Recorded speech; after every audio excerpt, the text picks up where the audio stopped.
Pokemon Let's Go Pikachu and Eevee. It's finally time to visit them as there's a whole bunch of glitches that still work. I won't lie, I kind of forgot about these games for a while, so playing through them was really fun. There was a pretty easy way to get infinite rare candies, a confusing glitch that can occur in almost any trainer battle, getting permanently stuck in a bunch of locations, and more. It's time these games finally got broken, so let's go.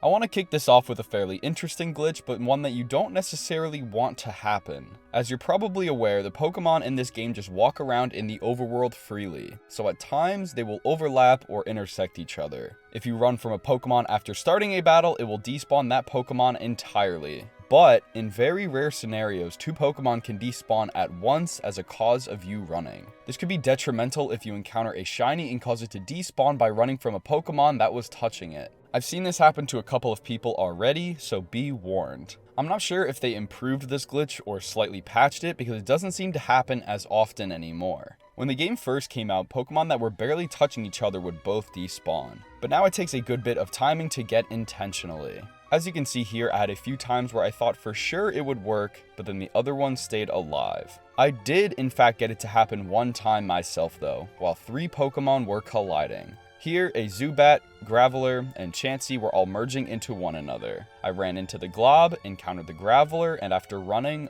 only the Chansey was left, which I immediately started the encounter for, but after that, you can see the Zubat is gone, and we never fought him. This was the best, and I believe the only time I captured it, so it confirms that it's still possible in the game. Be careful when shiny hunting or just regular Pokemon hunting, let the models de-blob, and then encounter the one you want. Okay, moving on to probably the best glitch in the game. Infinite rare candies. Yes, for some reason, there is a spot that just spawns rare candies, but they're invisible. Just below the south gate of Saffron City is Route 6. To the right-hand side of the gate is this elevated patch of grass. I'm not entirely sure if there was originally a Pokeball sitting here signifying an item, but if you just walk in the middle, there would be a rare candy invisible just sitting there. That's your first one, but we can repeatedly spawn them in this spot. In order to do that, we need to time travel by changing the date. Here's how you do that without saving and closing your game each time. Open your menu and select the Communicate tab. Inside of that, press Play with Others. Next, press Nearby Player and Link Trade. We're not actually trading with anyone, don't worry. Just enter any random code. I just did all Pikachus because it's the quickest and began searching for a trade. Once you're on this screen searching for a player to trade with, you can press the home button to bring up the switch menu. Go down to System Settings, System at the bottom of that menu, and then Date and Time somewhere in the middle. Turn off the sync if it's on, and then go down to set it 1 day forward. Now you can back out of all the switch menus until you're back in the game. Back out of the trading menus and check the spot we got the candy from. Voila, there should be another rare candy there. You can just repeat this time travel process over and over. Enter a local linked trade, advance 1 day, and collect the candy. Before I go any further, I need to let y'all know that the rare candy doesn't spawn every single day. Some days, I'm not sure why, whether I didn't set up the trade correctly, or it literally does depend on the date itself, there just won't be any rare candy when you back out of the menus. It was seemingly random for me, but I'd say I got rare candies about 75% of the time I tried this glitch. I would go on streaks where I'd get them to spawn 5 or 6 days in a row, and then a few days of blanks. So again, not sure if the date does matter or there's some specific timing or what. There's some factor to this that is random that I can't fully figure out. My best recommendation is to just sit here for 30 minutes and see how many you can get in a session. If you're in a drought, try changing the date a few days ahead or even a month. Who cares? Whenever you want to restore your switch back to the real date, the glitch will still work even on days you've already collected rare candies. When you finish the session, just set up another usual local trade, press sync to the internet under date and time, and back all the way out. Time traveling to the next day will still give you more rare candies, so you never have to really mess up your save file and have it say that you were playing in 2025 already. I came across this glitch at the perfect time because in order to get access to the Saffron City gym, you need to show them a level 45 Pokemon. My highest at the time was a level 40 Eevee, so I ran off, duped a bunch of rare candies, and got him up to 45 in an instant. Also, turns out I was just an idiot and fought Sabrina before I even got my 5th badge or visiting Fuchsia City. Haha, so I wasn't even supposed to be here or have a level 45 anyway. But yeah, infinite rare candies, but please note they don't spawn every single day you do it. About 75% of the time, it works every time. Moving on to a type of glitch you really don't want to encounter, getting stuck. For some reason, there are a couple of places throughout the game where your character just can't escape. First is Route 25 above Cerulean City. This trainer here, youngster Chad, will move towards you when you get in his line of sight, like normal. There's a very specific spot you need to stand before he turns. Use the video that's on screen, but you want to stand just below this patch of grass before he notices you. He only has a level 12 Diglett, so do what you must. After the battle is when it gets interesting. You aren't obviously stuck right now, but there's an item that he was guarding in the pocket to the left. After collecting the super potion inside this pocket, you'll notice that Chad is now blocking you from walking out.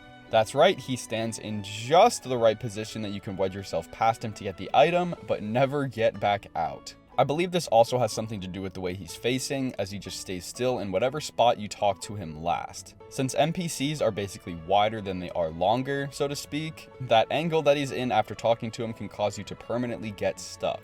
I personally was able to get out after about a minute of carefully wiggling, but others might not be so lucky. Be sure to save before battling this trainer or collecting the item. Another option is fighting Chad now, leaving the route, and collecting the item at a later date when he's back in his normal spot. I'm pretty sure his position will reset back to his OG spot and he won't move this time. Like I said before, this getting stuck glitch can occur in a few places throughout the world. The next spot occurs right next door to Chad, a couple of trainers down. Here, you'll find camper Dustin. Similar to the last one, we need to stand in a super specific vertical point before you walk into his line of sight. Walk a few steps off this wall to the right, which is incredibly hard to do with a single Joy-Con by the way, but have it so the top of your shadow is touching the bottom lip of the wall. You should be standing about here when you get it. Walk just far enough for him to notice you, defeat his level 13 Squirtle, and get out of the battle. For the sake of trying to get the glitch, I did talk to him in order to move his body to kind of block me in here, but I wouldn't recommend doing this in a regular playthrough cause you'll get stuck. After collecting TM16 Thunderwave, you might not be able to get back out.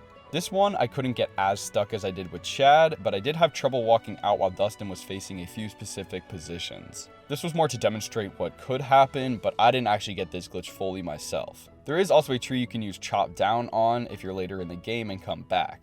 But yeah, not great glitches to get, so avoid them at all costs. This is probably one of my favorite glitches from this game, as it just doesn't happen in any other Pokemon one. Somehow, some way, it just slipped through playtesting that when an opposing trainer uses an item, like an NPC battle, it'll say, "You use that item." The animation still plays out like it should with the other trainer throwing the item, but it still can be confusing reading the text that said, "You used it." It blows my mind that this is a real thing in a Pokemon game, but if you've played this game before, you've likely noticed it too. It can happen during regular overworld NPC battles, especially with these gentleman type trainers. They always used a full restore when their Pokemon were low. It can also happen during big battles like rival ones or during the Elite Four. I haven't seen a single instance during my entire playthrough where it said the correct trainer's name and not just you. When you actually use an item, it'll say you as well. So there is just never a point in the game where it says a trainer's name, it just always says you. The variable for that text is just stuck to you at all times. Very funny and super easy to get. Inside the Silph building is another location we can get stuck at. Hooray! On the 5th floor, go slightly right to defeat this one trainer, and then go into the conference room. In the bottom left corner is this Team Skyrocket member. They never turn to face any other direction, they just stare at the wall. They also don't even battle you, which I thought was surprising. I personally couldn't get this one to work, but I have seen instances where they couldn't escape this corner after walking into it. Maybe it had something to do with how they spoke to the member, which caused them to turn, but I could never get the right angle. This one could be patched, but I think it's just more of a luck thing that still exists. So yeah, no real reason to go in this corner anyway, so just don't go into it.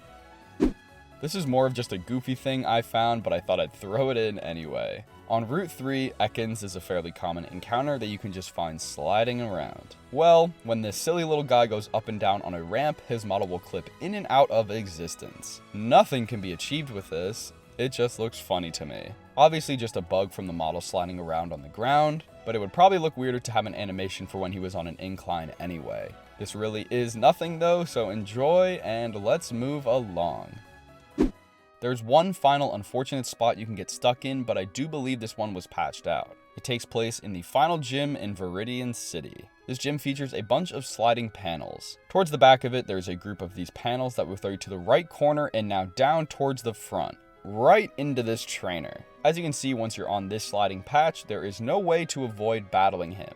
He does not move. But this was the place that some people have gotten stuck in, due to the trainer walking up to meet you on this platform, blocking you from advancing. I do believe they did fix this one due to the fact that it was in a gym and not just on a route while standing in a super specific spot. If the man were to slide up into my face like so, I would be stuck. There is also a slight chance that someone managed to sneak around this sliding panel and just walk up to his face, but I don't think so. Pretty dang sure this was patched out, so you don't have to worry about it anymore. But overall, these spots you can get stuck in are fairly common for a Pokemon game. The ones I showed up to this point are the only confirmed ones I could find, but there's still likely another spot or two out there in the world, so be careful.